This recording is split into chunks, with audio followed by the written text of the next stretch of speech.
And the predicament is that as you develop a model of who you are and how the universe works, it's extremely hard to get out of that, and which is called the ego, really.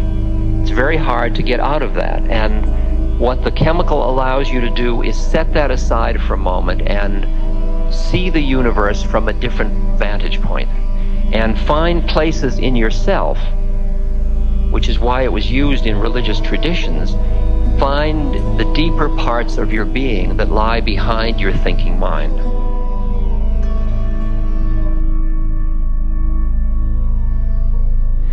My reaction to being the two nights at Foothill College were that I've had, as I say, LSD over 300 times, and by the end of those 2 nights, it was like going to 2 horror movies. I was so scared I didn't know whether I'd ever be able to take LSD again.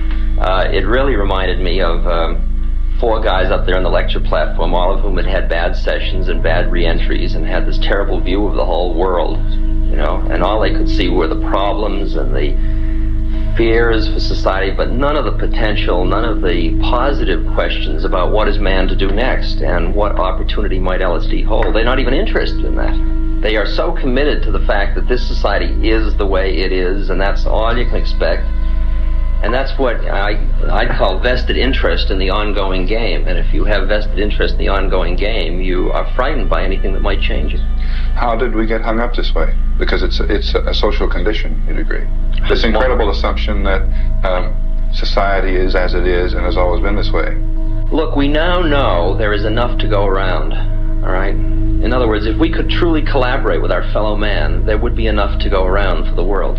But none of us can break through our own models of the way the game goes enough to do the things necessary to bring about that realization. And it's only when there is enough that we can become back to we, both of us as subject, and experience the unity when we are truly collaborative about our resources. Man has come out of the jungle where there wasn't enough and where he fought for it, and he's built a whole ethic around not having enough. And now to be able to really shift that ethic is a very, you know, and the whole motivational pattern connected with it is a very difficult thing for them to do. I'm reminded of a slogan or two I saw some students carrying once.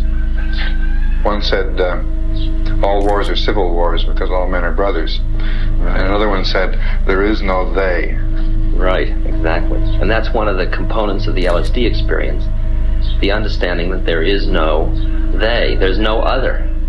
It is all one. And it's really, what happens here is, there are a lot of experiments in psychology with figure ground. That is the relation of the background to what stands out, right? Now in our culture, we've been trained for individual differences to stand out. So you look at each person, immediately it is brighter, dumber, older, younger, richer, poorer, and we make all these dimensional distinctions, put them in categories and treat them that way.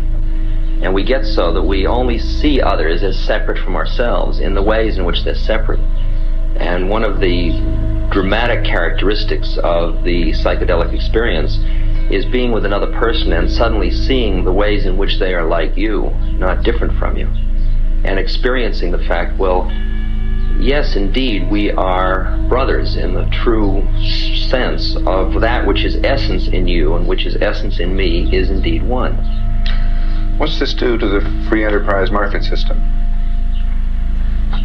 Well, what it does, if I understand it right, is it moves the basic motivation from an achievement competitive to a collaborative kind of enterprise, which means that I'm not working in order to beat you out, but you and I are working in order to both make it. Now, at this point, I'm aware that you're a separate individual from me.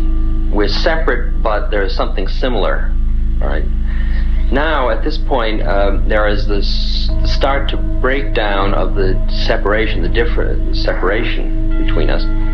For example, I might look down, and this is an external hallucination. I will see my body disappear, right? Or see those ways in which I am different become like learned things that I wear, like this sweater. For example, PhD, what does that mean? All right, it means I got a certain kind of education, acquired a certain degree for being more educated than 1/10 of the world's population, or something like that, all right? And that assures me of something or other in society, all right? In fact, it's a garb I wear. If I had the gown and the cap, that would be the external symbol of that same thing, right? Now, that gown is a psychological gown I wear, just like Richard Alpert is a gown I wear. It's an identity that I've taken on. I wasn't born Richard Alpert. I was just born as a human being. And then I learned this whole business of who I am and whether I'm good or bad or achieving or not. All that's learned along the way. And you see all those learned things separate. So you start to have this dissociative experience of where all that you become is awareness, is a point of awareness. That's all that's left. I remember the first time this happened to me, as professor went, and middle class boy went, and pilot went, and all of my games were like going off into the distance. I got this terrible panic, because indeed I was going to cease to exist. And I got the panic, which is the panic that precedes the psychological death, because indeed Richard Alpert was dying at that point. And the panic was, no, stop, I've got to hold on to something so I'll know who I am. And Timothy, the wise old Timothy, always says things like, trust your nervous system.